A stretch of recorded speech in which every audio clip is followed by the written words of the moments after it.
TMP news کے studio میں خوش آمدید۔ آپ کو بتاتے چلے ضلع خوشاب سے ہمارے خصوصی نمائندہ شفقت ریاض چاچڑ کی رپورٹ کے مطابق صوبائی محتسب پنجاب کے عزم انصاف ہر کسی کی دہلیز تک کے مطابق عوامی خدمت پروگرام کے تحت کنسلٹنٹ انچارج صوبائی محتسب سرگودھا چودھری ممتاز احمد دیو نے میونسپل کمیٹی آفس خوشاب نزد چھتری چوک میں کھلی کچہری کا انعقاد کیا اور موقع پر عوام الناس سے شکایات موصول کی اور محکمہ کی آگاہی بھی فراہم کی۔ کھلی کچہری میں عوام الناس کی بڑی تعداد نے شرکت کی اور اپنے مسائل بیان کیے۔ کھلی کچہری کے بارے میں 2 دن پہلے سے بذریعہ سوشل میڈیا پیغامات اور قریبی مساجد میں اعلانات کے ذریعے مطلع کیا گیا تھا تاکہ عوام الناس اپنی شکایات بر وقت پہنچا سکیں۔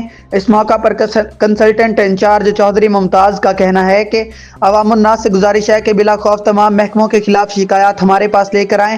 فوری موقع پر درخواستیں موصول بھی کی جاتی ہیں اور عمل درآمد کو بھی یقینی بنایا جاتا ہے۔ اس موقع پر محکمہ مال پولیس، محکمہ زراعت، انکروچمنٹ ڈپارٹمنٹ سمیت دیگر محکموں کے خلاف درخواستیں وصول کی گئیں۔ صوبائی محتسب پنجاب کے اس اقدام کو عوام نے خوب سراہا اور کہا کہ اس طرح کی کچہریوں سے انصاف کا بول بالا ممکن ہو سکے گا۔ چودھری ممتاز احمد نے تمام احباب کے پیار اور محبت کا شکریہ ادا کرتے ہوئے مزید کہا، خوشاب صوبائی محتسب عوام کے جان و مال اور مسائل کے حل کے لیے ہمہ وقت کوشاں ہیں۔